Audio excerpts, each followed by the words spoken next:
Hello, beautiful Wild Hearts. My name is Yvonne Wildheart, and welcome to the Cycle Report for the 5th of May 2020. I come to you on Jojo Wurrung country in the Central Highlands, Victoria, Australia, in the Southern Hemisphere. So today, the 5th of May, we are right here today between autumn equinox, which was on March the 21st, and the deepest descent, which is winter solstice, which will come on June 21st. So we are in the midway point of those 2 points, and this is the threshold into winter. This is the death and the dying phase of the whole Earth cycle, which started back in winter solstice last year in 2019. So whatever is showing up now is the final and third harvest of this whole 12 months.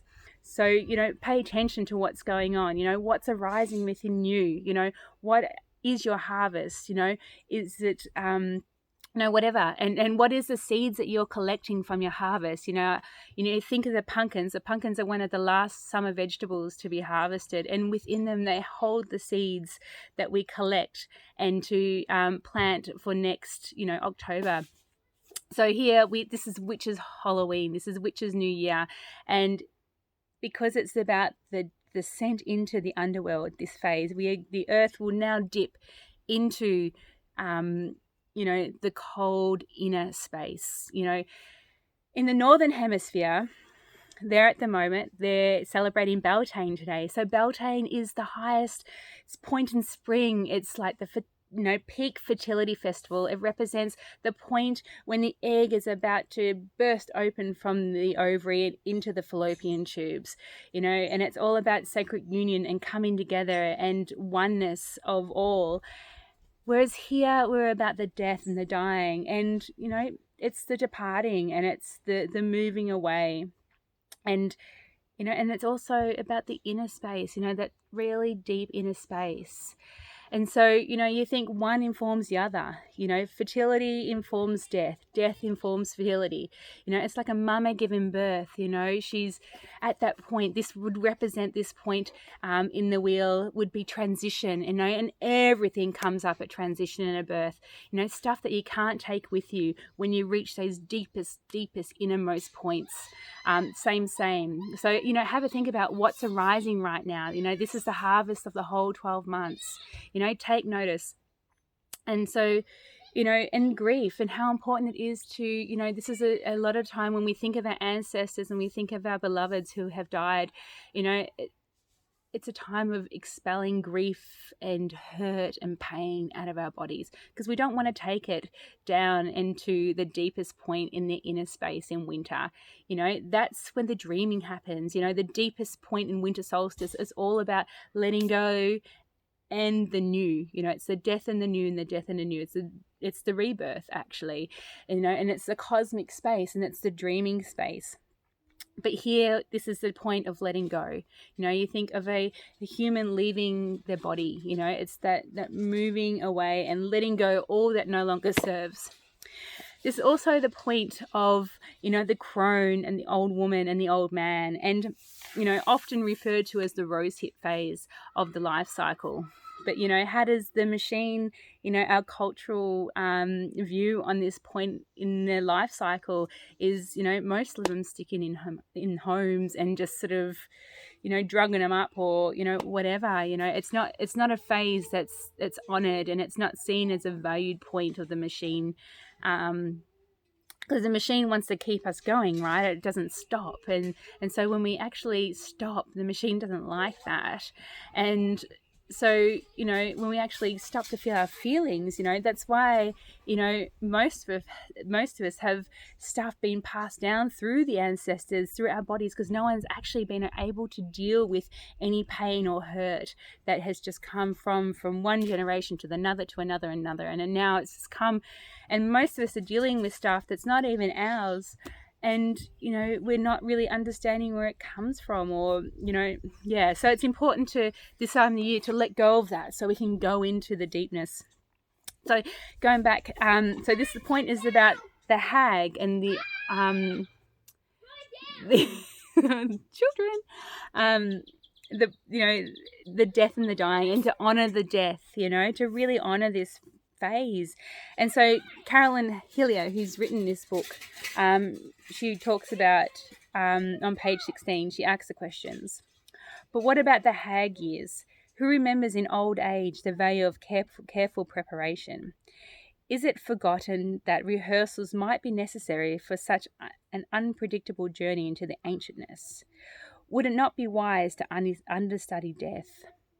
To understand death, to understand the processes we need to understand our own death processes. It's like, anytime we finish a relationship or anytime we finish a job or it's something that no longer serves that we need to let go of, that's a death, and I suspect that maybe, as one informs the other, maybe the birth process. So if you know your birth process, I invite you to go back and have a think about, how does that correlate with a death process?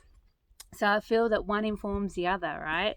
So it's an important point. So today we celebrate the ancestors and we give thanks for their journey, because without them we wouldn't be here. So, today my family and I went to all the graves that we know of in our local cemetery of our family members and lit incense and left little rose hips for them and drummed for them.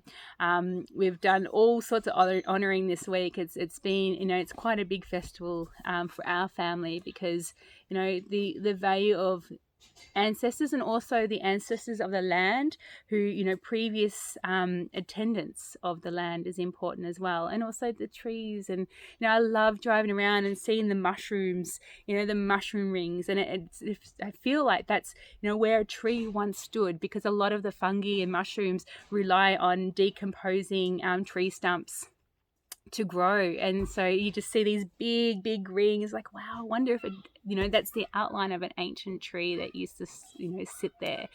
So yeah, all about the inner space, Coupled with that, so coming up on Thursday, we have a super full moon. So that's 2 days from now, and it's a full moon in Scorpio. So Scorpio is usually, it's actually the star sign that's connected to the underworld, into the death and the rebirth process. So what a great time in the Southern Hemisphere to couple the Earth season of the death and dying of Samhain and, this full illumination of the underworld. So what's coming up for you right now?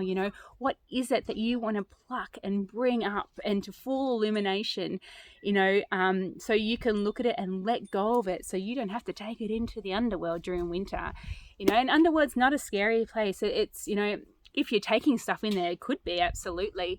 I guess the dark goddess would, she has a wrath as well as a comfort, but she's also a great mother within us. And so the dark goddess is all about the, how do we hold ourselves in the inner spaces, in those dark spaces, like the womb space. You can also call it the womb space. Our cultural programming by the patriarchal machine culture has taught us to be afraid of these spaces, because it actually means that we have to feel and surrender and, to be with what is. And of course, if the patriarchal culture or the machine culture has taught us to fear it, that's a clue to where the power is. It's like, women's mysteries and bleeding, so it represents bleeding as well. So, under this full moon, up until between now and Thursday, I invite you to say your full moon prayers. Under this full moon, I give great thanks for blah, blah, blah, full illumination, or full illumination of, these prayers are such a powerful thing to work with. And to finish up, I am on day 4 of my personal menstrual cycle. So that's another layer on top of it. So, for me, that means I'm starting to come out of the underworld phase, but that's like 3 layers of being in the underworld. And of course, there's a group of local women and I are on invoking Inanna. So we actually are doing the myth Inanna, going down through each gate at this point. So, of course, this is magic is real. So that's all for me. Happy Samhain, happy Halloween.